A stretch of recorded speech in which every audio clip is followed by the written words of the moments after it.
हरे कृष्णा।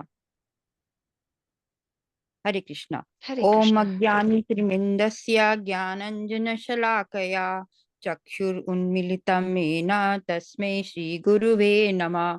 न नमो ओम विष्णुपादाय कृष्णप्रस्थाय भूतले श्रीमते भक्ति वेदांता स्वामी निति नामिने।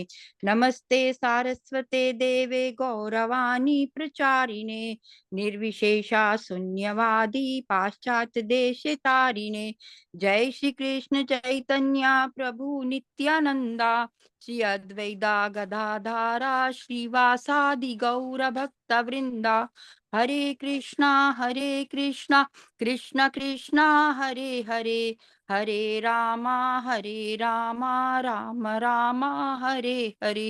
हरे कृष्णा कृष्ण कृष्ण हरे हरे हरे रामा राम राम हरे हरे। हरे कृष्णा कृष्ण कृष्ण हरे हरे हरे राम राम राम हरे हरे। हरे Jai. कृष्णा माता Thank जी, you, थैंक यू। Mataji. जय। Okay, before we start our class today, let's all chant the Hare Krishna Maha Mantra 54 times. Okay, we'll reach a point during this next 12, 2.5 weeks where we'll do a full round of mantra, that is 108 times, but we are increasingly getting to that point. Okay, so we today will do about 54 times. All of you can be on mute and chant loudly on your own. Be on mute, but chant loudly. Okay, and I'll be chanting off mute, and you can listen to me and chant along with me, but please be on mute while you do that. Okay, Hare Krishna. I'm muting all of you. Jai Shri जय श्री कृष्ण चैतन्य प्रभु नित्यानंदा श्री अद्वैत गदाधरा श्रीवासादि गौर भक्त वृंदा। हरे कृष्णा कृष्ण कृष्ण हरे हरे हरे राम राम राम हरे हरे। हरे कृष्णा कृष्ण कृष्ण हरे हरे हरे राम राम राम हरे हरे। हरे कृष्णा कृष्ण कृष्ण हरे हरे हरे राम राम राम हरे हरे। हरे कृष्णा कृष्ण कृष्ण हरे हरे हरे राम राम राम हरे हरे। हरे कृष्णा कृष्ण कृष्ण हरे हरे हरे राम राम राम हरे हरे। हरे कृष्णा कृष्ण कृष्ण हरे हरे हरे राम राम राम हरे हरे।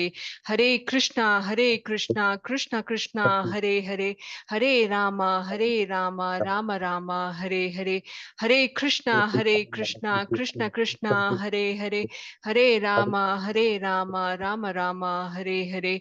हरे कृष्णा कृष्ण कृष्ण हरे हरे हरे राम राम राम हरे हरे।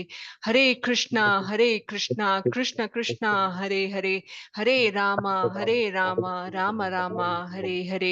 हरे कृष्णा कृष्ण कृष्ण हरे हरे हरे राम राम राम हरे हरे। हरे कृष्णा कृष्ण कृष्ण हरे हरे हरे राम राम राम हरे हरे।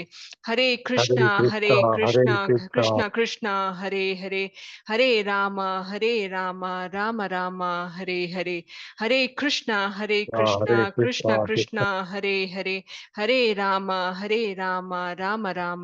हरे राम राम राम हरे हरे। हरे कृष्णा कृष्ण कृष्ण हरे हरे हरे राम राम राम हरे हरे। हरे कृष्णा कृष्ण कृष्ण हरे हरे हरे राम राम राम हरे हरे। हरे कृष्णा कृष्ण कृष्ण हरे हरे हरे राम राम राम हरे हरे। हरे कृष्णा कृष्ण कृष्ण हरे हरे हरे राम राम राम हरे हरे। हरे कृष्णा कृष्ण कृष्ण हरे हरे हरे राम राम राम हरे हरे। हरे कृष्णा कृष्ण कृष्ण हरे हरे हरे राम राम राम हरे हरे। हरे Krishna Krishna Krishna Hare Hare Hare Ram Ram Ram Hare Hare. Ramesh Aditya Prabhuji, can you chant, continue chanting?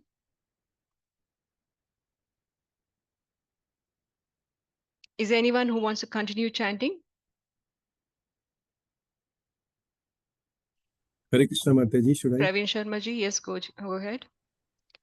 Hare Krishna, Krishna Krishna, Hare Hare, Hare Rama, Rama Rama, Hare Hare, Hare Krishna, Krishna Krishna, Hare Hare, Hare Rama, Rama Rama, Hare Hare, Hare Krishna, Krishna Krishna, Hare Hare, Hare Rama, Rama Rama, Hare Hare, Hare Krishna, Krishna Krishna, Hare Hare, Hare Rama, Rama Rama, Hare Hare, Hare Krishna, Krishna Krishna, Hare Hare, Hare Rama, Rama Rama, Hare Hare, Hare Krishna, Krishna Krishna, Hare Hare, Hare Rama, Rama Rama, Hare Hare, Hare Krishna, Krishna Krishna, Hare Hare, Hare Rama, Rama Rama, Hare Hare, Hare Krishna, Krishna Krishna, Hare Hare, Hare Rama, Rama Rama, Hare Hare, Hare Krishna,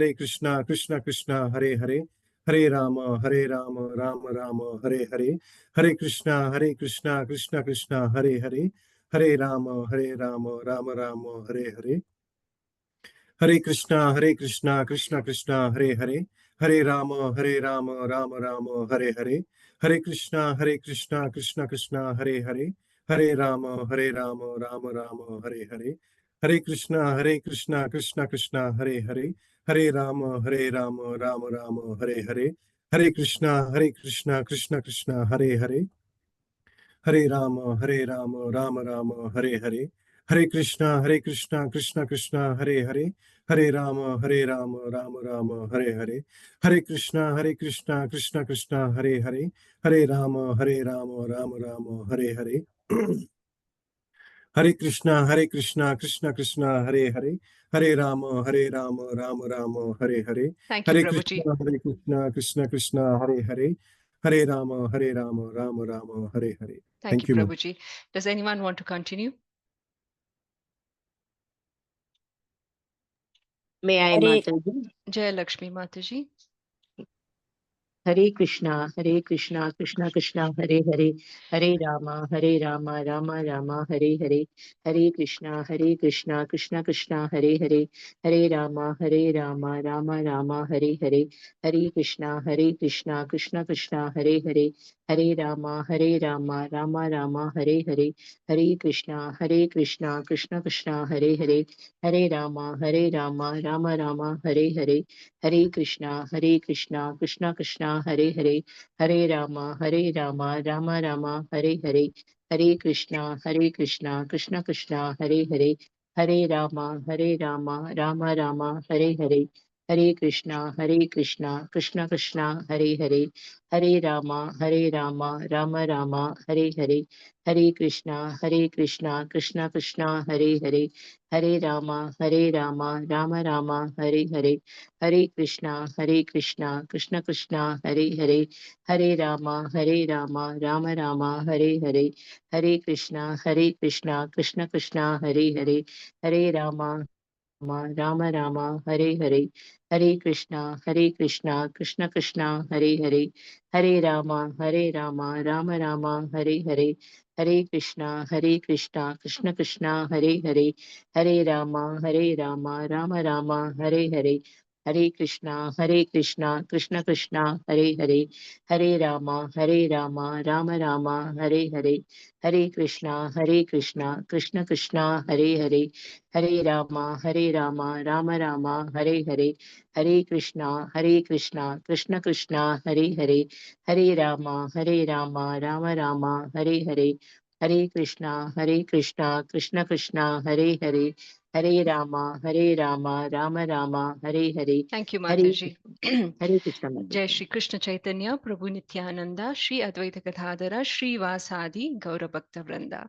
So this prayer that you see here, the third prayer, this is something we chant before we do the Hare Krishna mantra and after we finish the Hare Krishna Maha Mantra. Ideally, the mantra is chanted 108 times. That's considered one cycle of Maha Mantra chanting. And we start with this prayer and end it with this prayer. Okay, our obeisances to His Divine Grace, A.C. Bhaktivedanta Swami Prabhupada. Now, does anyone know what is the full form of AC in AC Bhaktivedanta Swami Prabhupada? Hare Krishna Mataji. Hare Krishna. It's Abhay Charnarbind Yes, Bhaktivedanta Swami yes. Prabhupada. That is Prabhupada's original legal name before he got initiated. So he was Abhay Charnaravind. Okay, so we need to understand a little about Srila Prabhupada to understand how serious he was about spreading Krishna consciousness. We'll talk a little about him every day before the class. So we all know that this whole journey for Srila Prabhupada started by a small order from his guru. His guru was, Srila Prabhupada's guru was? Bhakti Siddhanta Siddhanta Saraswati, Saraswati Saraswati Thakur. Thakur. Yes. Thakur. And what was this one order that Bhakti Siddhanta Saraswati Thakur gave Srila Prabhupada? To spread Krishna consciousness in the West. In the West with English speaking crowd, because he That's saw right. that Srila Prabhupada, he was just married, very young. He was very interested in what Bhakti Siddhanta Saraswati was saying, and they synced. As so the first meet they had, they connected instantly. And the first time they met each other, Bhakti Siddhanta Saraswati Thakur gave him an instant order to say, you need to go spread this Krishna consciousness in English language to outside world as well. So this was the first order. Now, Srila Prabhupada, he was thinking, how can I take forward this order? I'm not even capable of that, or I don't have that kind of status. So he continued living his normal life. He had a pharmacy he used to take care of. He was married, he had children, so he had to take care of his grahastha jivana. So he's taking care of all that, right? But he could not completely forget his guru's order. Slowly and slowly started doing a little of preaching work in English within India. So in 1944, he started releasing the small booklets.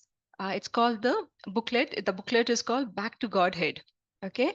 And here he would publish monthly something about Krishna consciousness. So this way, whatever money he got with his pharmacy work or distribution of books, he would publish the next version. And then this way, he kept the Back to Godhead publications going. It was a very small booklet. If some of you might have those booklets, I have few at home. So it's very nice books to understand deeper. So Prabhupada would select a few selected topics in this booklet and publish it every month. So slowly, he started translating Bhagavad Gita, Srimad Bhagavatam, Chaitanya Charitamrita. He started translating this in English. Now, in 1947, a very big thing happened in India. What was that? 1947. We got independence. We got independence. So slowly after independence, there was a huge evolution going in India. We were slowly moving to industrial revolution. Okay, so everyone was more interested in building factories, companies, and within India, the active spiritual life was slowly decreasing. Right. So during the time, Srila Prabhupada tried to do a lot of preaching within India as well, but he did not get a lot of support, not even from his own god brothers. Right. So slowly, because he was getting more and more into Krishna consciousness, eventually he also took sannyasa at one certain age. Right. He took sannyasa. Now, by 1965, he had translated 3 cantos of Srimad Bhagavatam. And now his desire to go, and he felt that it's a good start. Now he can, at least when he's going, if he has to go abroad and he has to distribute some books or give classes, at least he can give these English books of Srimad Bhagavatam and talk about Krishna consciousness to them. So he felt he was ready to take this trip abroad. So he reached out to one Scindia steam navigation company, and the owner was Sumati Morarji. He reached out to her and requested her. She used to run a cargo ship, and he said, just give me a seat.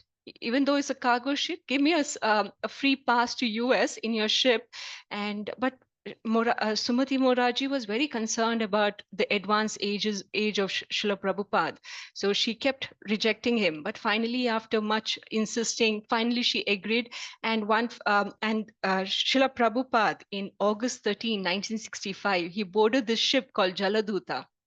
He just had few dry cereals, 40 rupees, a suitcase, one suitcase, and an umbrella. That's all he carried. And he went to US in that boat. So this boat, you can understand, it's a senior man, almost 70 years old, and he's taking a very difficult ride on this ship. It said that within 14 days of this journey, Srila Prabhupada had a massive heart attack. And he almost thought that he had died. Srila Prabhupada had this habit of writing a diary. So all these details are documented in his diary. And the same night he had a heart attack, he also had a dream. He had a dream that Krishna was rowing an open boat. He's sitting on, Srila Prabhupada is also on the boat. And along with Krishna, his Dasha avatars are also rowing the same boat. And when he had that dream, he knew that he's going to be protected from now on. So, and miraculously, from next day on, this Jaladuta, the ocean kind of subsided, it calmed down. And there was no further incidents to Srila Prabhupada from there on. So this way, after 35 days, they finally reached the shores of US. They actually reached Boston on September 17th.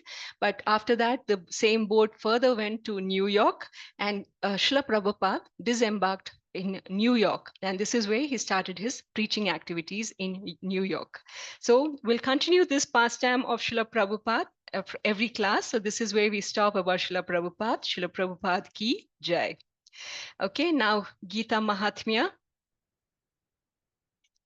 Okay, so who wants to read this? May I, Mataji? Hare Kalyani Krishna. Mataji, go ahead. Sarvopanishado gavo dogda gopalanandanah partho vatsa sudhir bhokta durgdham geetamritam mahat. Translation by His Divine Grace, Srila Prabhupada ki jai. All the Upanishads are like a cow. Gita Mahatmya is by Adi Is by Adi Shankaracharya. Shankaracharya. Yes. Okay. Because it's written in our book, I thought it was Yes. translated by him. Okay. I meant translation only, Mataji. Hare Okay. Krishna. Oh. All the Upanishads are like a cow, and the milker of the cow is Lord Sri Krishna, the son of Nanda. Arjuna is the calf, the beautiful nectar of the Gita is the milk, and the fortunate devotees of fine theistic intellect are the drinkers and enjoyers of that milk. Thank you, Mataji. Hare Krishna. So, Vedas, we need to understand, it's not just one topic it deals with. It deals with a lot of topics. Right from Karma Kanda, Jnana Yoga, Moksha, Bhakti, it deals with all of that topic, right? And from Vedas, we have Upanishads, right? So at the beginning, there was just one Veda, there was Yajur Veda, and then Vyasadeva split them into 4 Vedas. And from that 4 Vedas, we have 108 Upanishads. Now, these Upanishads primarily deal with Jnana Yoga part of Bhakti, okay? So Upanishads is said in this verse in Gita Mahatmya by Adi Shankaracharya that Upanishads is like the mother cow. It has a lot of details, and Arjuna is like this calf. Krishna is the one who's milking these cows, right? He's sitting near the udder of the cow and he's milking the cow, and finally he's feeding this milk to the calf, Arjuna. So, so he's sharing that knowledge from Arjuna to all of us. Now, in our modern times, of course, we have a lot of new trends building up, right? There are people who say veganism will not have anything that comes from animal stock. And their beliefs is also right, because today animals are mistreated in many sense, right? And they believe that if the livestock consumption like milk, honey, all this is completely stopped, then the animal abuse will also stop, right? We don't we can of course see that that's not a complete truth in that sense, because Krishna loved cows. He used to take these cows to graze himself, so that and he'll take them to the best places where the cows can get the best kind of grass. So he played the flute for the grass. So his relation with the cows is such that he had a personal relation, like Venkata Ramana. When we go to Tirupati, we keep calling Govinda, Govinda. So we are reminding that we know that he loves cows, and we are saying we're calling him Govinda because that is the closest to cows. He loves his cows. So when Krishna loves his cows, how can we reject it? Right? We also love the cows. We also love the milk products, especially in Ayurveda. It said that milk is nourishing for the fine tissues in our brain. These tissues help our spiritual growth, right?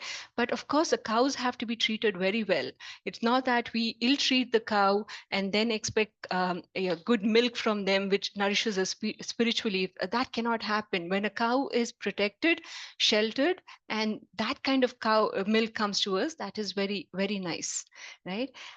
So Krishna is saying of all the Vedas, he's extracted the best of knowledge and he's given to us in this Bhagavad Gita. Okay, that's how we understand this. With that, we go to the 6th chapter of Bhagavad Gita, which is named Dhyana Yoga. Now, if you remember, in chapter 5, the topic was completely on Nishkama Karma Yoga, right? How to perform activities while we offer all the activities to Krishna, the results to Krishna. We work for Krishna. So, but in this form of work, one should control their mind. So controlling mind is possible when we control our 5 senses, right? So this chapter, Dhyana Yoga, talks about the process of connecting with Paramatma through Dhyana Yoga. So if Krishna wants us ultimately to engage our senses in bhakti, so why does he keep giving us so many options? He's talking about Karma Kanda, he's talking about Jnana Yoga, Dhyana Yoga now. So why doesn't he just give us one single option and then finishes it, right?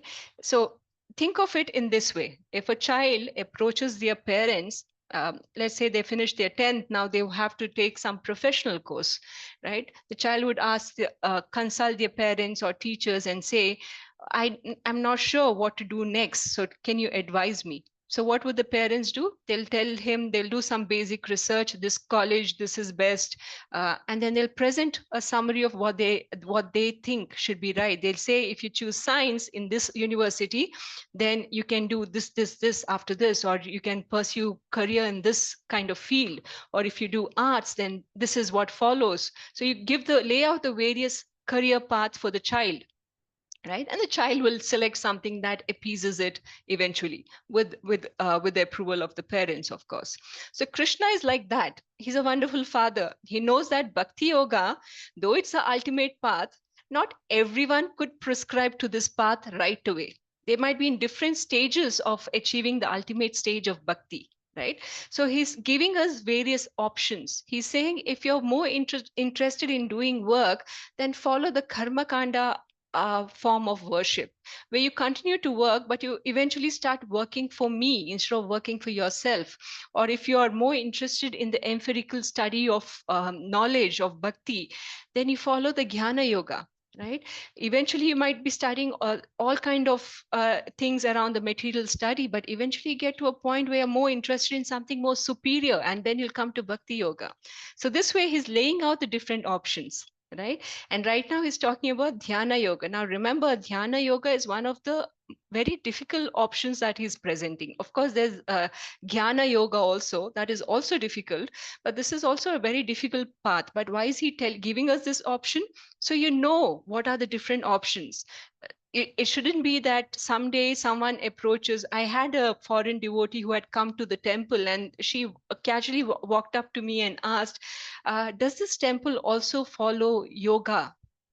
She meant yoga abhyasa, right? Like the yoga that we do in the morning. She meant that.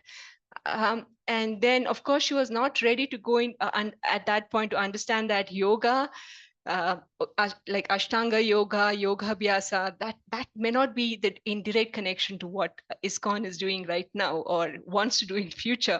But that was something. But people should not confuse things like that. People should not confuse Ashtanga yoga to Bhakti yoga. Though there's a connection of sorts, we'll talk about it, but that's not this, okay? Bhakti yoga is the ultimate.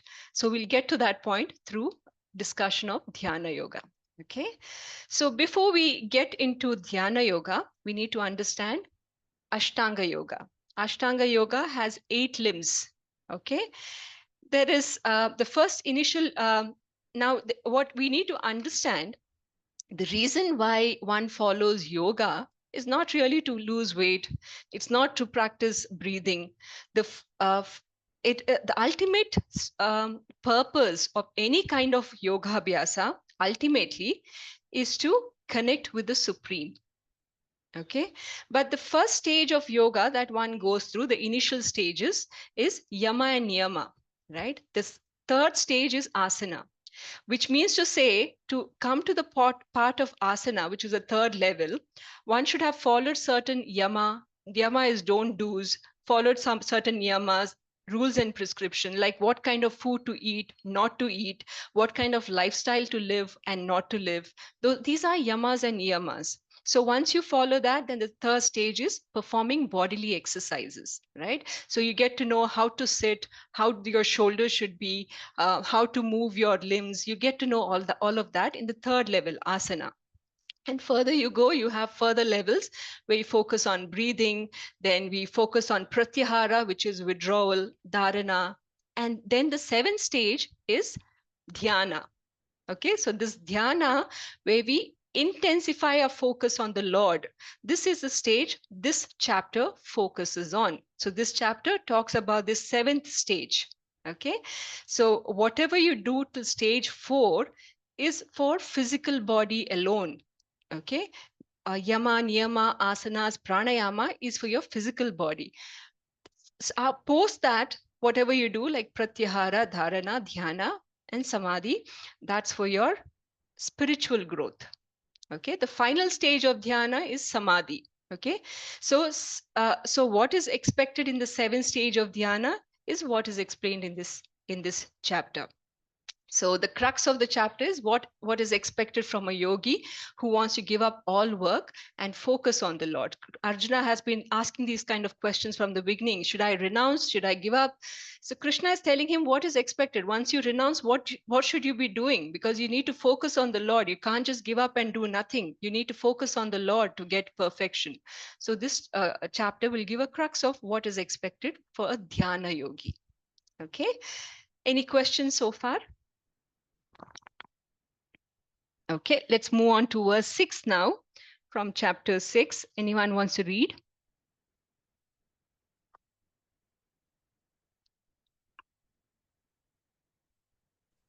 Shall I, Mother? Yes, Maya Devi ji. Hare Krishna. Hare Krishna. 6.6. Bandhuratmatmanastasya yenatmaivatmana chitaha anatmanastu shatrutve vartetatmaiva shatruvat. Yes. For him who has conquered the mind is the best of friends. But for one who has failed to do so, his mind will remain the greatest enemy. Yes. Hare. Hare Krishna. This is a very important verse which pretty much describes why one should control the mind. The word Atma, you see it repeated many times in this verse. Thank you, Gita Gyan. Thank you so much. I'm going I'm to really mute getting thanks everyone. to everyone. Thank you so much. Jesus bless. So Atma most often is used as it's described as a soul. But here in this verse, because it's Sanskrit verse, Atma can also mean mind. Okay, so it can be used interchangeably in Sanskrit. Okay, so this verse is saying if the mind is controlled, it is the best of friend. If it's not controlled, is the greatest enemy. Now, you should understand this in a little more detail because India today is going through the highest rate of suicide. In 2022, as per the latest statistics that we read, 2% of the population commits suicide every year. 2%. And what are the common reasons for this? It could be career, it could be families, children, spouse, disrespect, not getting enough, people are not able to connect to each other. So basic crux of all these issues are that there's a lot of comparison to say this person is not good enough. He or she is not doing their best. So constantly when one is put through this kind of criticism, what happens is one starts feeling more and more critical of themselves as well. They start believing these criticism eventually. They go through a stages of low self-esteem. So when as one advances, slowly they are believing, they're questioning, am I this? And eventually the mind will tell them, yes, you are this. You are the person who has no respect. Nobody cares for you. You are lonely. So all these thoughts come up, right? So what happens because of this? Slowly they are isolating themselves from the society. They are low on energy. They have lost interest in many things. Sometimes they just get angry. Sometimes they're unable to focus, right? Sometimes some people eat more. Some people eat very less. They give up food almost, and they can't sleep. Insomnia is the condition that's called it, not able to sleep. And some even go to the extreme of drugs, alcohol. So when one goes through such kind of prolonged state of low self-esteem, eventually that person could be driven to thoughts like suicide as well, right? So when they want to put this, ideally means they want to just put an end to all this kind of existence, right? But the key player in any of these forms of stages that your mind goes through is is that your mind is convincing you that you're not good enough. It's your mind, right? If your mind takes you through the from low, can take you even for lower. Like if you try to do abuse substance in the low state of mind, it can spiral you down further, right? It can take you into the lower states of self-realization. So your mind really, is it all bad? Does mind only do bad things on a human being? Not really. Mind can play the other role as well. It can be the best of friends. How? Because it can give you determination. It can give you, peaceful bliss. It can give you much success if you can able to concentrate and get your work done. So mind can be your good friend as well, right? So it depends on how much control you have on your mind. If you have control, it's a good friend. No control, it can be a worst of enemies. Now, Bhakti Siddhanta Saraswati Thakur also says, if your mind is creating ruckus, take a broom or a chappal and slap your mind. Does not mean you literally take a chappal and slap your mind, but it basically means you shouldn't allow your mind to play tricks on you, right? If your mind is telling you to criticize people every now and then, and you keep listen to your mind, eventually the thoughts are within your head, but one fine day it comes to your senses. Your mouth will start criticizing others loudly, right? Similarly with food, one of the most common health issues modern India has is fatty liver disorder. Why? Because we're constantly thinking of food. We want to satisfy our tongue. So we think of food. Eventually, we end up buying food.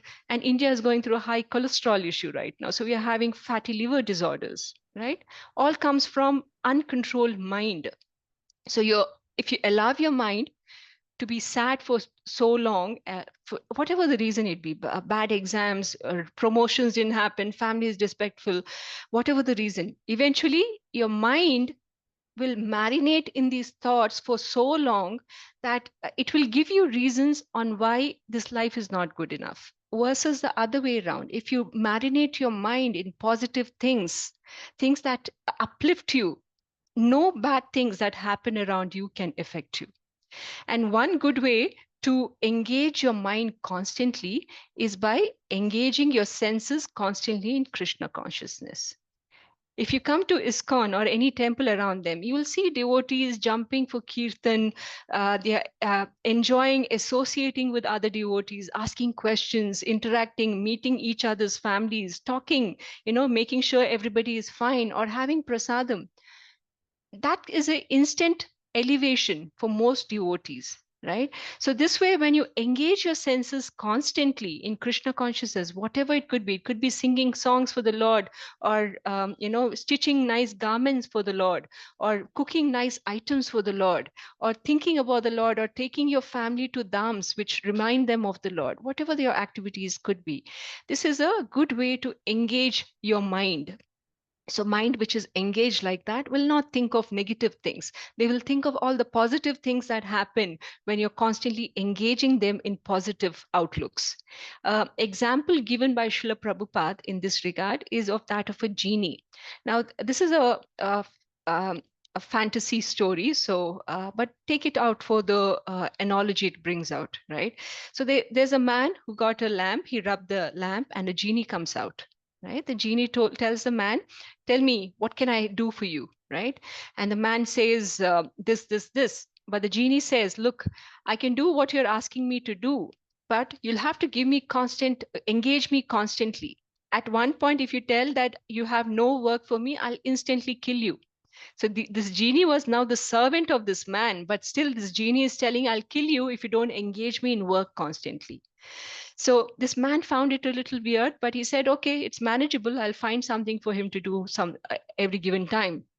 So he said, okay, go take care of clean the cow shed or clean the cart, go do the farming work, go do chop the woods. All work is getting done. And as soon as the work is done, the genie will come back. Yes, what can I do next? What can I do next? And now this man was getting a little afraid because all the work was getting done. There was nothing he could do. So finally, he decided, he made a plan. And when the work was done, the genie came back. He asked, okay, tell me what I should do next, or I'll have to kill you if you don't have any work for me.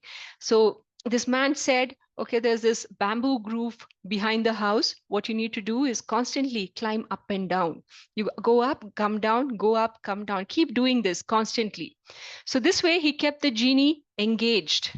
Now think of this genie like a mind. If you don't constantly engage our mind, what it does, it brings us down. It thinks of all the negative things that's happening around us, it brings us now down. So our mind, if it's not constantly engaged, it's like this genie. It can drive us to extinction, or it can take us to the height of fame, money, respect, whatever you need, right? But what we need to do is engage this mind. And what's the best way to engage the mind? It's on Krishna. When you're constantly chanting the name of the Lord, you keep rolling the bead, you keep chanting the same name over and over again.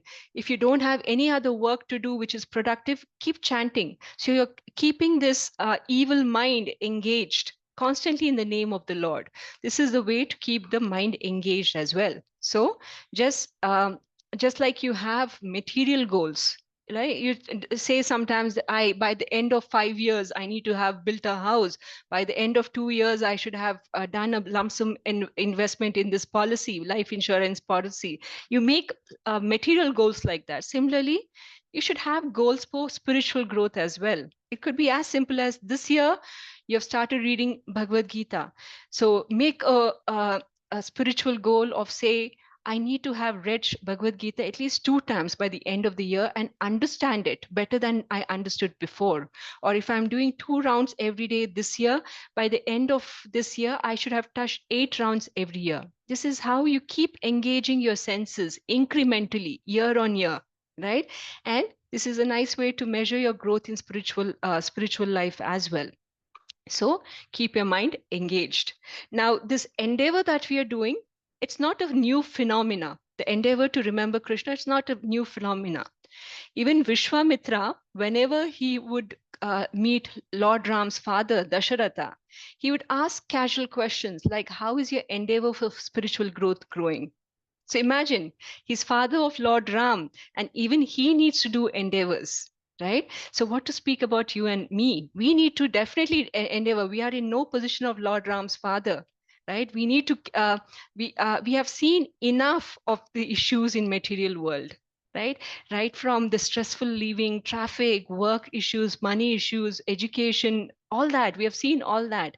So which intelligent person would just keep come and do the same thing over and over again, right?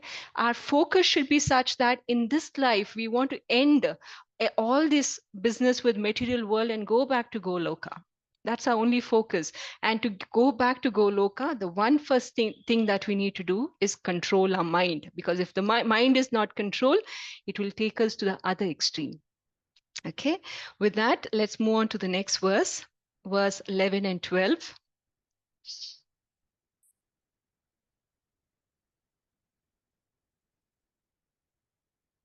Someone wants to read it? Okay, let me read.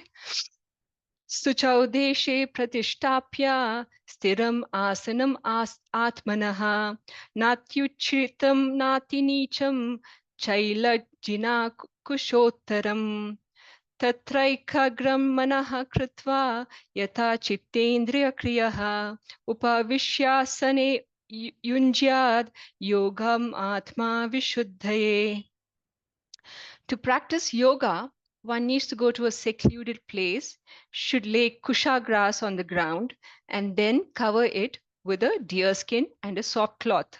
The sea should be neither too high nor too low and should be situated in a sacred place. The yogi should then sit on it very firmly, practice yoga to purify the heart by controlling his mind. Senses and activities are fixing the mind on one point.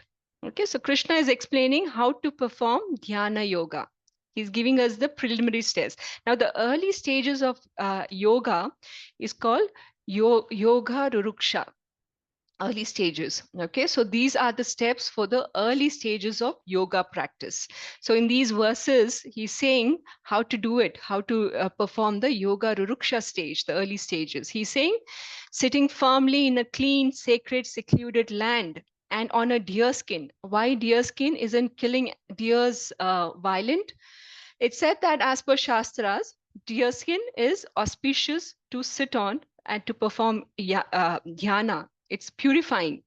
And while also the other thing is any insects, snakes, ants, they won't approach when there's a deer skin. Same happens with tiger skin as well.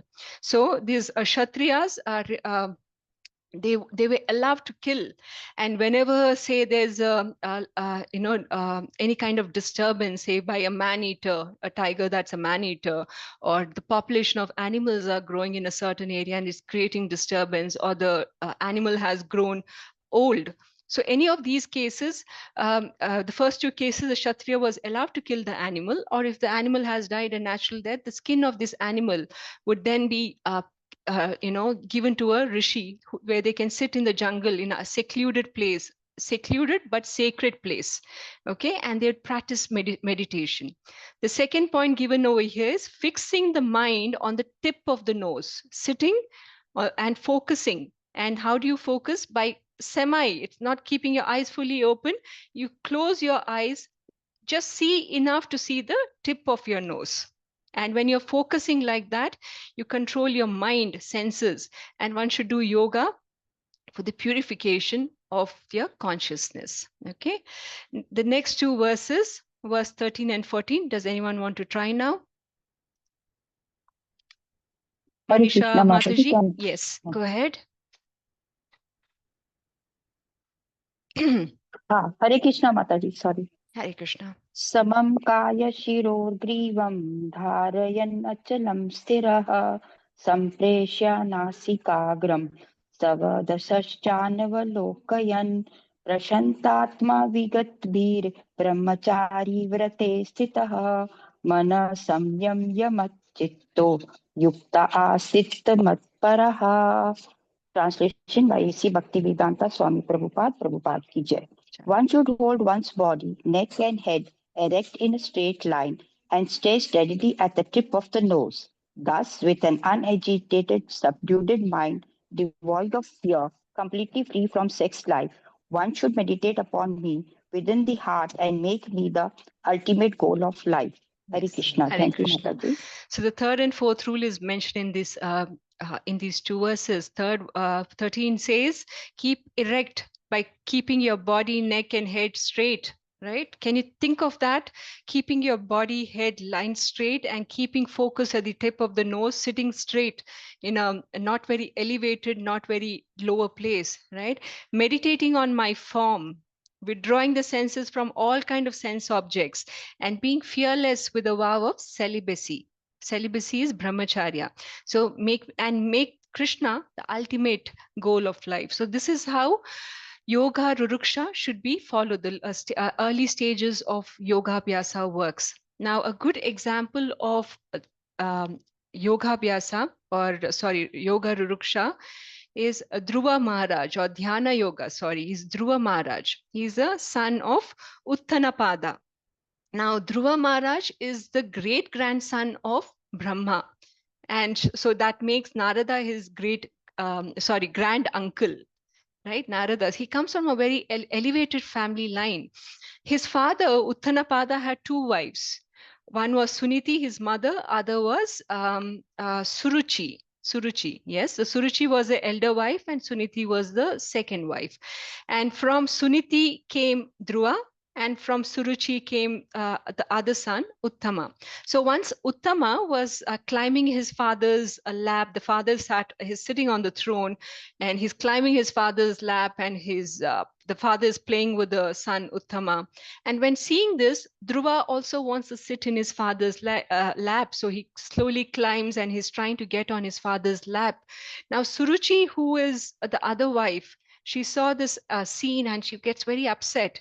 She criticizes Dhruva to say, "You're not fortunate enough to be climbing that throne or your father's lap yet. Pray to Narayana that in next life you're born in my womb. Then maybe you'll have some fortune to climb that throne." So when this small boy Dhruva hears this, his heart is shattered. So what he goes crying to his mother Suniti, and Suniti, to console her son, and also because she wanted to preach a higher practice to him, said, what Mother Suruchi said is right. You should actually go and pray to Narayana. So when this boy hears all this, he goes to the jungle. He's filled with anger, passion. He wants to prove that he is more eligible than his brother to sit on the throne. Suddenly he has so much desire to sit on that throne. So he goes to the jungle, and there he meets his great uncle Narada. And Narada says, where are you going? What is this? What are you doing in middle of the jungle? And the boy says, this is what happened. Now I want the throne. I want more richness than my father as well. But Narada tries to dissuade him. He's a small boy. He's grown in luxury. He tells him, this is not needed for you. You don't have to do all this. Go back to the kingdom, enjoy your father's richness, and eventually when the time comes, we'll look into all this. But the boy was still filled with rage. He said, no, if you don't want to preach me how to do the dhyana yoga, you don't have to talk to me. I'll follow my path. So Narada started preaching him on how to do dhyana yoga. So as per that, this boy, I think he was 5 years at this point. In the first month, what he did is he would have little of berries, fruits every 3 days. The second month, every 6 days, he'll have some leaves, dry leaves.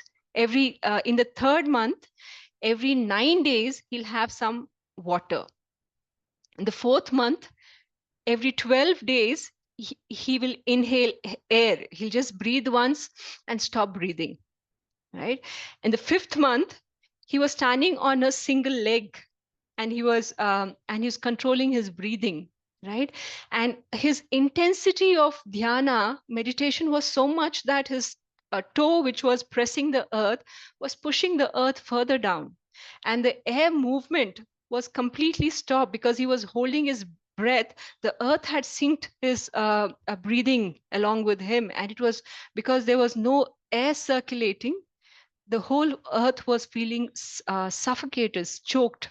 So this way, after 5 months, Narayana appeared in front of him and gave him the boons. That is other part of the extension. But that is how severely dhyana yoga has to be performed, without eating, without thinking about your physical comfort. So one can attain early stages of ruruksha, yoga ruruksha, which is nothing but as we go further in that level of penance, that kind of meditation, as you become even more evolved, you achieve the further stage, which is called samadhi. The state that is that's also called the yoga ruruddha stage, yoga ruruddha stage. So that's the advanced stage. So Dhruva Maharaj achieved this stage in just 5 months. Now, many rishis, Dhruva Maharaj was lucky because Lord took mercy on him and appeared that quickly. But many rishis from Satya Yuga, they have meditated for 10,000 years, 20,000 years to attain this kind of perfection. Remember, Dhyana Yoga is something that was practiced in Satya Yuga. And the average age of people in Satya Yuga was around? Anyone 1 lakh, remembers? Mataji. 1 lakh years. Yes. So it was okay for them to sit for 20 lakh years, 30 lakh years. But where do people like us go? We barely live for 80 years. How do we attain this kind of perfection in Dhyana Yoga? Right? So Arjuna is asking the next doubt that he has now. Can someone read this verse 33?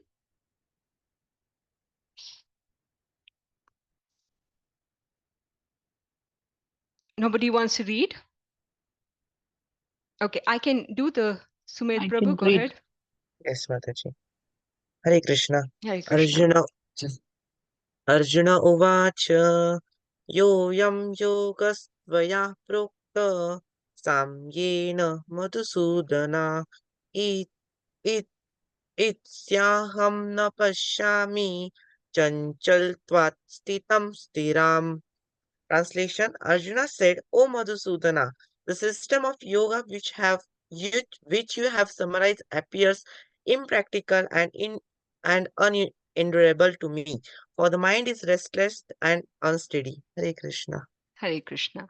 So Arjuna is being very practical, and he's right in asking this question as well. This form of dhyana, which was recommended for Satya Yuga, and he's saying this seems unpractical and unendurable, impractical and unendurable for me, right? Sitting in a place for that long and just meditating, focusing, your mind is always going to be distracting you. In fact, your mind is, it's one might control your mind, but wind. It's difficult to control wind, but mind is even more difficult to control. Okay, so Arjuna is asking, how to do that? And the Bhagwan responds. Please read this verse. Hare Krishna Mataji. Shri Devi Mataji. Shri Bhagavan Uvacha Asamshayam Mahabaho Manodurnigraham Kalam Durnigraham Abhyasena chalam. Abhyasena tu Kaunteya Vairagena cha Grahyate. Lord Shri Krishna said, O mighty armed son of Kunti, it is undoubtedly very difficult to curb the restless mind, but it is possible by suitable practice and by detachment. Hare Krishna. Suitable practice and detachment. Thank you, Mataji. So Krishna is saying it is definitely difficult to control mind, but it's possible with practice and detachment. Now think about some Olympic players. Olympics happens once in 4 years. But for those 4 years, what are these players doing? They're constantly practicing, right? They have to keep practicing every free moment they have in their life. They need to practice. They need to detach themselves from any kind of attachment that they might want to eat out. They might want to go watch movies, might want to meet friends, but they need to detach themselves from all that. And they need to keep practicing so that one day, once in 4 years, they can go play this sport and get some medals for the country. Right? So that same kind or even more is needed to control your mind, right? One has to keep practicing constantly, practice every moment. Most of us chant, right? But how many of you can chant with a controlled mind? Okay, so if you're thinking about while chanting, you're thinking about lunch, dinner, family problems, neighbors said something, that person said did this at work. So you're thinking about all the kalesh in your family. If that is happening, then your mind is not in control while chanting, right? The key mantra given here is practice, practice, and practice. Okay, even if you fail in controlling your mind, there's no problem. Keep practicing. So most of you keep saying, my mind is disturbed while chanting. What do I do? Keep practicing. As you need to be aware that your mind is disturbed, and you need to be in a mood of, I need to fix this. I need to fix this situation. Right? If you're constantly thinking and getting agitated, saying my mind is not controlled while I'm trying to chat, that's still a good thing because you're aware that your mind is disturbed. What is bad is you not being aware that your mind is disturbed while you're chanting, right? And you let your mind go everywhere. That is bad. But if you're aware, that means to know that mean that you want to find a problem solution. So you need to keep practicing chanting such that you stop all these external thoughts, right? And detachment, how do you understand that? Think of a child. So a child has a tricycle initially, right? Then the parents gift it a bicycle. So what happens? The child will instantly lose interest in the tricycle. Eventually, if a bike comes, they stop showing interest in the bicycle, or the bicycle goes to the sibling, younger sibling. So the only way to lose interest in something is if you have something more interesting than what you already have, right? Now what is that something superior? It's Krishna. So if you lose interest, the only way to lose interest in Krishna's material creation is when you have direct access to Krishna. So whichever form of yoga one practices, it could be karma yoga, or it could be dhyana yoga, whatever form, the ultimate success is one when we understand our relationship with Krishna, and we realize that this bhakti yoga is the best practice, right? Dhyana yoga comes with its own set of challenges, but bhakti yoga can be easily executed by directly serving the Lord, right? So while the other practices, it's like you can think of it like a longer route to bhakti, right? With jnana yoga, dhyana yoga, also you can achieve bhakti, but it's a longer route to achieve the final goal, which is bhakti. While bhakti yoga is the direct and the shortest path to achieve good liberation or bhakti. So Krishna is saying you need to start with one of the yoga practices. Start with anyone, right? So whatever your propensities are, start with that. So and you if you don't get success then in whatever path that you've chosen, then what happens? Krishna answers that as well, and it's answered in this verse 41. Can someone please read it?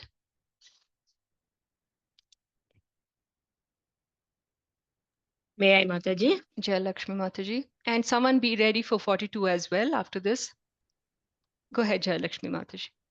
प्राप्य पुण्यकृतां लोकानुष्ठित्वा शाश्वती समाः शुचीनां श्रीमतां गेहे योगभ्रष्टोऽभिजायते. Translation: The unsuccessful yogi, after many years of enjoyment on the planets of the pious living entities, is born into a family of righteous people or into a family of rich aristocracy. Hare Krishna. Hare Krishna. So if someone gets this doubt, I'm spending so much time doing devotional activities, but what if there are some shortcomings in the path I'm following, and I don't attain perfection in bhakti? Then what I've wasted my time both material and spiritually. So this is the answer. We'll read verse 42 as well before I explain these two verses. Someone read verse 42. Yes, Mataji. Lata Mataji. Hi. अथवा योगिनामेव कुले भवति धीमताम् एतद्धि दुर्लभतरं लोके जन्म दृश्यम्. Or if unsuccessful after long practice of yoga, he takes his birth in a family of transcendentalists who are surely great in wisdom. Certainly, such a birth is rare in this world. Okay, so there are two types of unsuccessful yogis. Krishna is explaining. One, they could have practiced bhakti yoga for a short time and then fallen. And then there'll be the second type who have practiced for a very long period and then they have fallen, right? So in each of this case, he's explaining what will be the consequences. So he's saying an unsuccessful yogi who falls, in verse 41, he's saying an unsuccessful yogi who falls after short practice of bhakti yoga, for them, in their next life, they attain the planets of the pious, like the heavenly planets, or enjoy they enjoy there in the heavenly planets for some time. Then they take birth in the house of a very rich person, a righteous person, a wealthy person. So this kind of unsuccessful yogi, they enjoy in heavenly planets, and then they come to earth and they're born in a rich or a famous family on earth. So think of the Ambanis, right? Very rich family. So we can understand that these are people in their past life who have practiced Krishna consciousness for some time and they have stopped practicing. So such people are born in rich families. Now, what happens to the second type who have practiced for a very long time and then they have fallen? So in that case, Krishna is saying then they'll be born in a transcendental family, in maybe in a Brahmin family who follows the samskaras properly. They'll be spiritually trained to study spiritual science from the very beginning. So they'll they are prepped to engage in spiritual life because they are born in such a family, right? No time is wasted reconnecting back to Krishna. So such family of very learned families engaging in traditions. Now it's a very fortunate thing if a person is born in such a family, right? Because it's assured that maybe in rich families, if you're born the first case, there's still a possibility that because you're surrounded with so much luxury and richness, you might forget Krishna. Most of us remember Krishna in times of hardship, but if there's too much richness, everything is going very fine, then we might have a situation where they forget Krishna. But in the second case, where they have fallen after much practice of spiritual life and they've come back in a transcendental family, now they may not have all the luxury, but they are exposed to Krishna, they're thinking about Krishna, and such a person is surely going to go back to Krishna eventually, right? So this is what happens to the people born in two types of family. But Krishna hence is saying, irrespective you have practiced spiritual life, there is no destruction or misfortune because of that, right? Eventually it only works for you. You're either born in a good family, rich family, or a spiritual family. Either way it's good, right? So this is because the activities done in Krishna consciousness is never forgotten by Krishna. So one who's engaged in Krishna consciousness in this life, even if they're born in a different life, in a different body, in a different planet, whatever it is, they will continue engaging in Krishna consciousness at whatever level they stopped in the previous life. Okay, and they can grow from there or decide what they want to do further from there. So there's no loss. Okay, please read verse 47. This will be the last verse for the day. योगिनामपि Hari सर्वेषां मद्गतेनान्तरात्मना श्रद्धावान् भजते यो मां समे युक्ततमो मतः. And of all yogis, the one with great faith, who always abides in me, thinks of me within himself, and renders transcendental loving service to me, he is the most intimately united with me in yoga and is the highest of all. That is my opinion. That is Hare my Krishna. opinion. Thank you, Mataji. So Krishna is saying, of all the yogis, the yogi who abides by me, thinks of me, renders loving service to me always, is the best of all kind of yogis. So Krishna is saying, this is my opinion. But just because Krishna is saying this is my opinion, we should not take it lightly, right? Because Krishna's opinion is the ultimate. Nobody in the three worlds can bypass his opinion, right?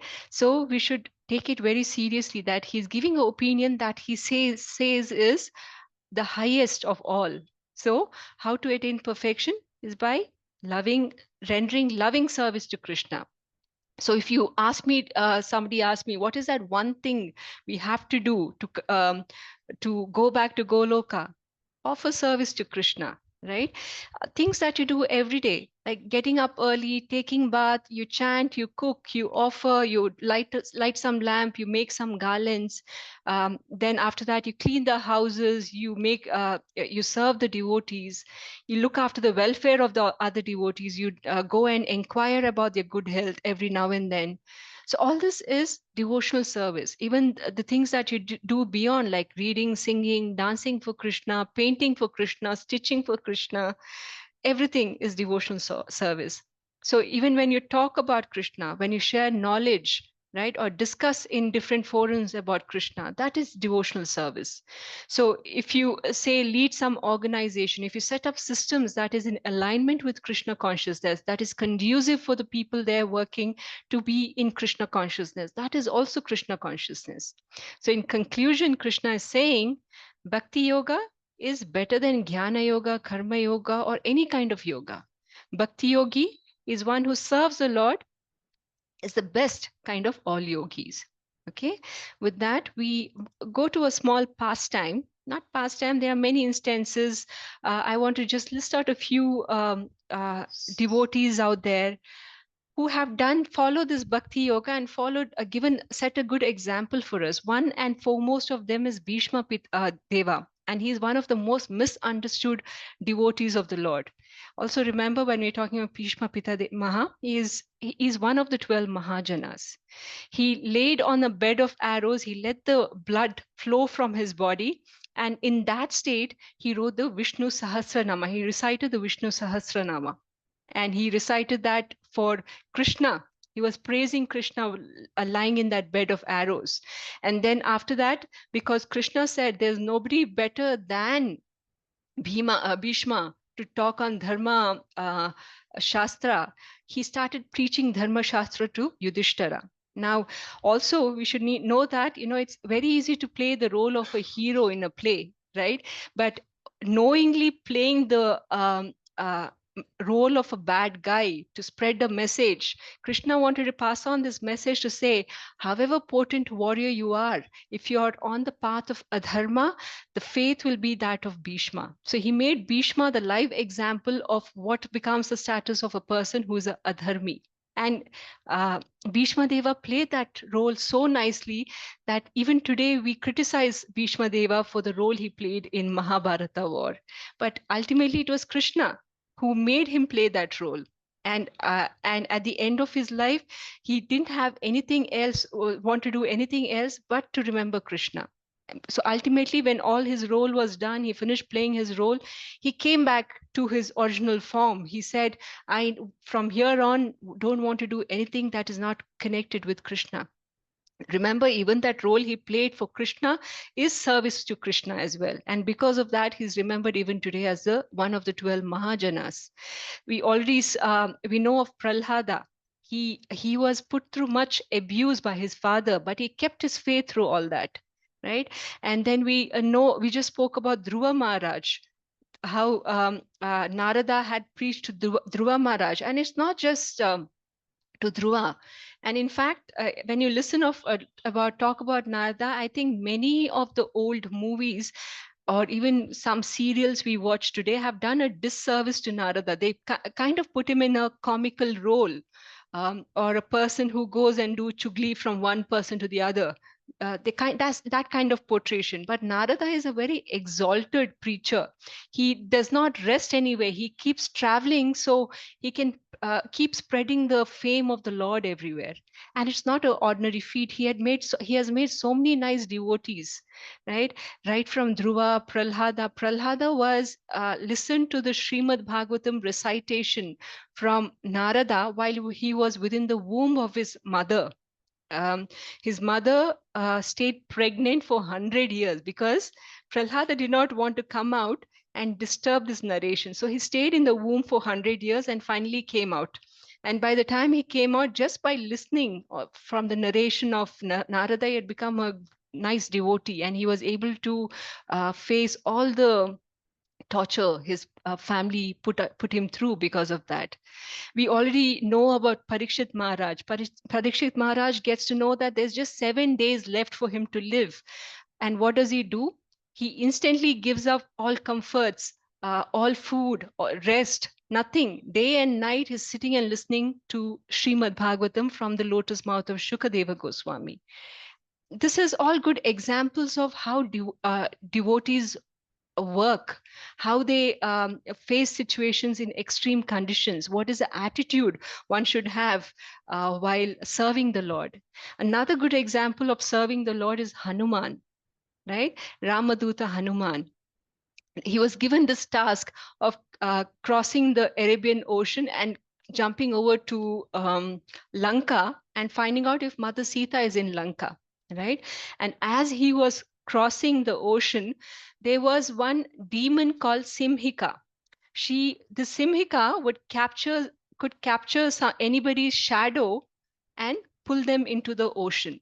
Similarly, she pulled Hanuman by the shadow. Now, the Simhika represents all our negative qualities within us, right? Or the shadow represents all that negative qualities like lust, anger, greed. And there'll be people who like to pull us down by enticing us with objects that tempt our lust, anger, and greed, and that way we easily give up on bhakti. But Hanuman, he was not a person who is covered with lust, anger, or greed, so he was able to tear open the body of this demon and pass over. Then, as he was crossing further, a golden mountain, a small golden mountain, appeared in between the ocean. It wanted to serve Hanuman. Previously, this golden mountain was Indra was cutting the wings of all the mountains, and at that point, this mountain took as protection from Vayudev, and Vayudev hid this mountain under the ocean. Now Hanuman is a son of Vayu, and the mountain wanted to serve Hanuman. It requested Hanuman, why don't you please rest? It's a long jump. You must be tired. Why don't you rest here and then move ahead? Now Hanuman didn't want to disappoint the request, so what he do? He just touched the mountain and went. He didn't rest, because while serving the Lord, there's nothing more important than completing the service. You should not be distracted with things of comfort, that things around us that could distract you. So Hanuman did not rest. He went forward. Then from there, another demon, her name was Surasa. The Surasa had a boon that anyone who's crossing the ocean should go through her mouth. In other words, everyone who crossed the mouth became her food, right? So as soon as this demon came in, saw Hanuman, she made a big form, appeared in front of Hanuman. And Hanuman, she says, you need to cross my mouth. You can't go around me. You have to go through me. And Hanuman had made a bigger frame. And seeing Hanuman's bigger frame, she made a bigger frame of herself. Now Hanuman realized he's wasting time trying to, so he instantly became very small. He became very small. He quickly went inside this Rakshasi Surasa's mouth, came out. Right, this way that this Surasa demon was also happy.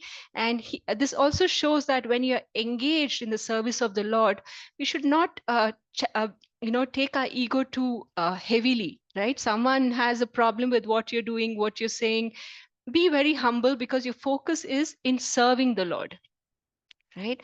And further, when he reached Lanka, he met a Rakshasi called Lankini who was guarding Lanka. And this Lankini thought, because she has a female body, Hanuman will not attack her. But Hanuman did not care, right? Because his only objective is to serve the Lord. It does not matter, male body, female body, does not matter. This person is obstructing his service. So he gave her one tight slap and she fell down dead, right? So obstacles in our bhakti can come in various forms. But we should be very objective to say this is an obstruction and we cannot get diverted from this activity. So this way, yogis are showing us through their behavior how to execute bhakti. Now you might tell me that, Mataji, you're giving all these exalted people who are doing exalted things and you're saying we should be like them in following and practicing bhakti. But let me give you more examples from people who are alive in this generation and time, who have done exalted things in bhakti. One person is His Holiness Jayapataka Swami Maharaj. He's from US. Now, despite his paralyzed state on one side, is completely paralyzed, and he has many body parts failing. Despite all that, he keeps traveling, he keeps preaching, he keeps initiating thousands of devotees every year, bringing them to Krishna consciousness. And then there's another sannyasi, His Holiness Bhakti Raghav Maharaj. I don't know if many of you know him.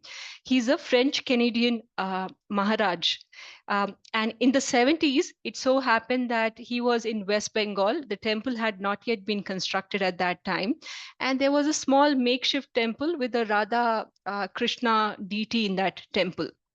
So this area was on the outskirts, very close to the Chandrodaya Mandir today, but a little further off. And this area was famous for the Naxalites, the Coits back in those time. So they somehow heard this rumor, these dacoits, that there's a golden Radha Krishna deity in this temple. So they came with handmade bombs, guns to rob this deity. Now, initially, when all the golibari, the gun shooting started, everyone hid everywhere. Even Bhakti Raghav Maharaj, he was pretty young at that time. He also hid. But when he realized these dacoits are here to steal Radha Krishna, he immediately picked up the stones around him. He started pelting them with stones. He injured so many people just with the stones. He was so much filled with anger. He used his anger, his courage, whatever he had in serving the Lord. And it so happened that one of the dacoits, they had some man-made bombs, and they threw this bomb close to Maharaj. And because of that, Maharaj lost one of his leg. Right, and even today, in that state with crutches in hand, he serves ISKCON and the mood of Srila Prabhupada. Still, he's leading the Varnashrama process, the ministry, and he stays somewhere in a remote place called Hebri in Udupi, and he's driving this Varnashrama ministry even today. Right. And then there are further devotees. If you're saying, okay, these are all Maharajas, you're giving still exalted people. Let me talk about this couple from Europe. Right. I heard about this example many times, and I don't know which part of which country in Europe or which place in Europe, but this couple, they had a ISKCON temple. The Prabhuji was the president, and Mataji was also serving in the temple. And this was the 90s. And it was a peak of recession, and donations were drying up. People were not buying books. There was not enough money to serve the deities. Also, no money to buy flowers, boga, arati, nothing. So what happens is, this couple, they had to do something, because they were the temple presidents. They didn't. So the whole day they'll serve in the temple, cooking, cleaning, whatever has to be done. In the night, 10 p.m., they go out. And what they used to do, they got employment in the local railway station, right? And they would clean the toilets, clean the platform. And this way they earn some money. And whatever money that came in that service, they in turn used to buy flowers, whatever money things had to be taken care of in the temple, offering boga, all that used to be taken care of. And in the morning, after doing all this work, they'll take bath, freshen up, and come for Mangalarti at 4:30 in the morning. Right. And during the day, if they get some time in the afternoon, they'll sleep, recoup, then again start their day, go in the night. And they didn't tell anyone about this. They just did this because as a matter of duty. Right. They had no intentions of glorifying. Some of us keep talking, glorifying, self-glorying, like, I did so much vrata, I did so much tapas, I gave up this thing. But there are devotees who do things without even asking for any kind of fame for all that they do. Another example happened in Vrindavan. This was the time the municipality in Vrindavan, very recently, maybe in the 80s, 90s, I'm not too sure when exactly, the municipality had gone on a strike. So naturally, there was no cleaning happening. The dead pigs are all over the road, right? And if you have been to Vrindavan, you know that there are a lot of open gutters in Vrindavan. And what happens here when this municipality people stopped? The gutters started getting filled up with all the garbage, and there's sewage water overflowing. Now, this Russian devotees in Vrindavan back then, they saw that Vrindavan is they were feeling trouble that Vrindavan is in this state. So what they did, they took whatever equipments they could, with or without gloves. They started manually pulling out things from the gutter, clearing the gutter, and in matter of days, everything was cleared, and Vrindavan was back to its glory. Right? So even us, like Hindus, we understand all the scriptures, we understand, but can't any of us think of doing all this kind of service? We might go to Vrindavan and start, criticizing, this is not good, that is not good, but can any of us actually put our hands in the gutter and pull things out? Right?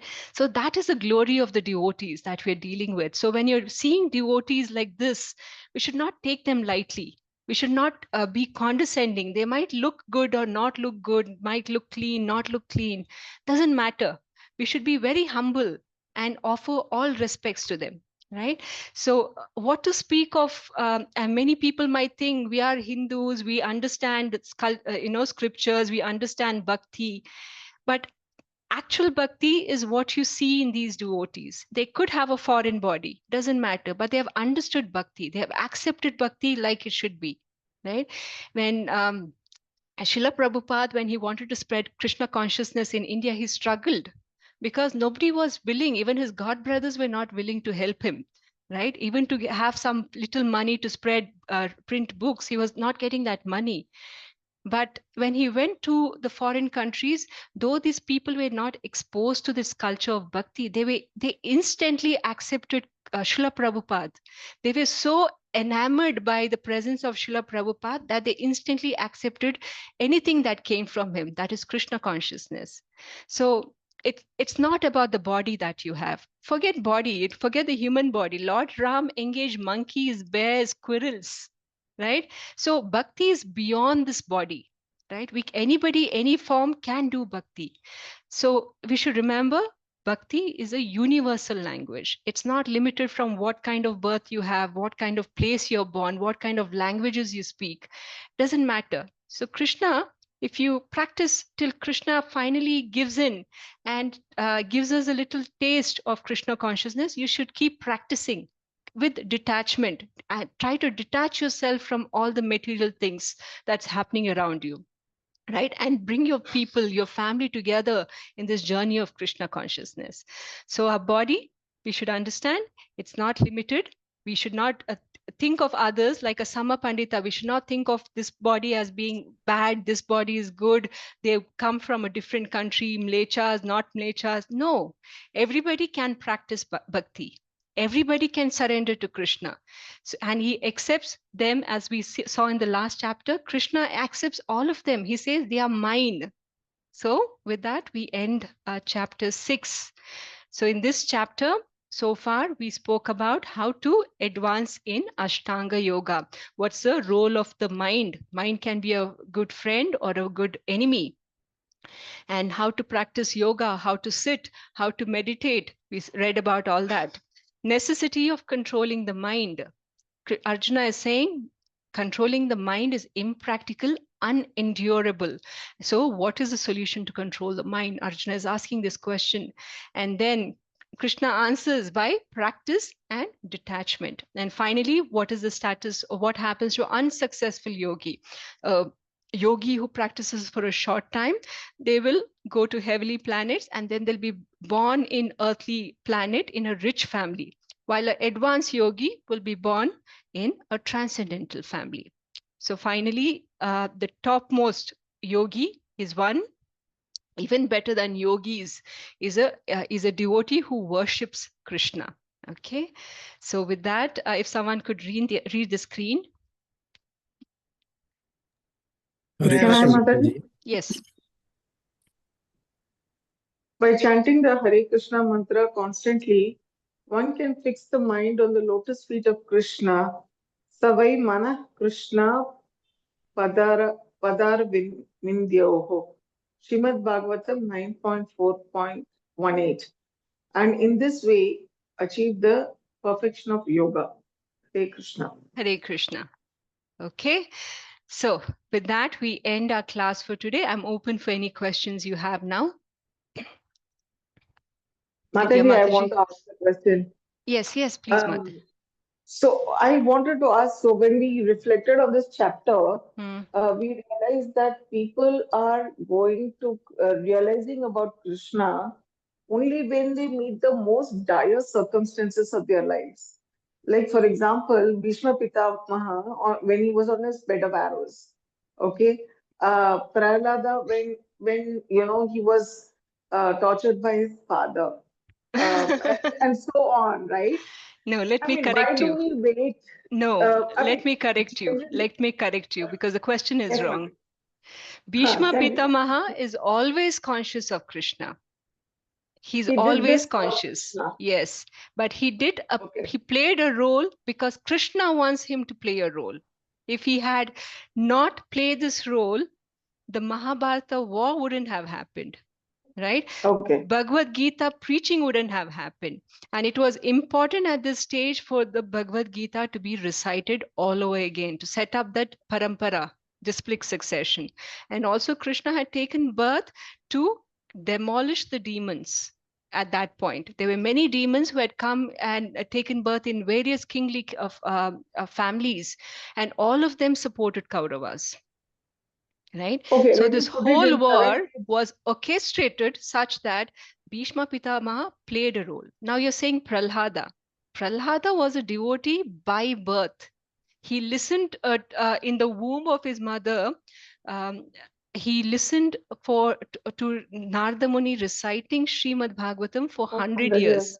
And when he came out, he was already a devotee. He kept, even if his mother slept, from the womb, he would be, humming and saying, yes, like someone is telling you a story, you react to the story by saying, yeah. Yes, he was doing it from that womb, and he didn't want to come out because he didn't want to break that recitation. Now let's talk about Dhruva. Did he? Yes, some people, there are different types of devotees, right? Some come, just by listening to the Lord story, they can become devotees. Some become when there's a need. The Lord explains about the different types of devotees. Yes, we'll learn about it in the coming chapter. There are 4 different types of devotees. Some learn because they love the Lord. They want to engage with the Lord very naturally. Some do it because they want to get knowledge. Some do it because they have some crisis situation. It's not all, but there are devotees who do that as well. Okay. I'll Okay. wait for the chapter when that comes. Jai. Thank you, Mataji. No problem. Hare Krishna. Hare Krishna. Krishna Mataji. Hare Krishna. I asked one question when we chat? were in the chapter 3. Okay. A person who is situated in the platform of knowledge no longer has any duties to perform. What does it mean? No longer has any duties to perform. Duties to perform. Now, being in the platform of knowledge is already realizing Krishna. Okay. Right? Like when we talk about Janaka Maharaj, he was a Raja Rishi. Right? Raja Rishi means he understands the duty of a spiritually realized person. And he also, because he's a king, he also performed his prescribed duties as given by a king.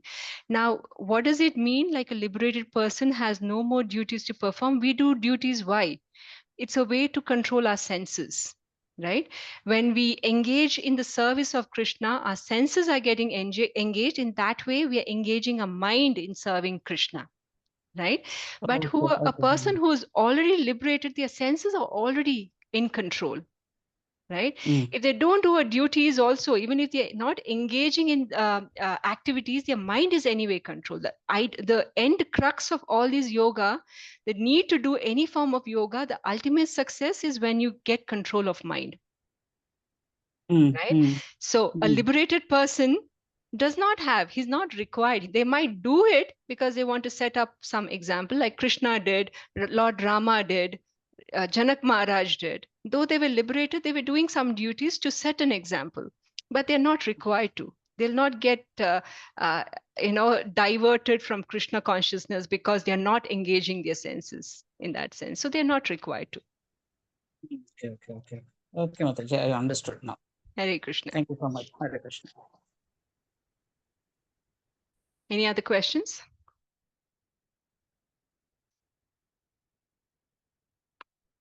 Okay. I'm just checking chat if there's any other questions. Hare Krishna, you're blessed. Okay. No other questions on chat. I hope I'm not missing any questions. But if there's no other questions, I'm good to end our call today. Vancha kalpataribhyascha kripa sindhubhya eva cha patitanam pavanebhyo vaishnebhyo namo namaha. Jai. Hare Krishna. Again, I request everyone to please participate in the quiz and share your feedback as well. Hare Krishna Sure, Mataji. Mataji. Hare Krishna Mataji. Hare Krishna. Mataji, Dandavat Pranam. Dandavat Pranam. Jai Krishna. Thank you, Mataji. Hare Krishna. Hare Krishna Hare Mataji, Krishna, Hare Dandavad Krishna. pranams. Hare Krishna to all devotees assembled. Hare Hare Krishna. Krishna. Hare Krishna. Dandavat Pranam.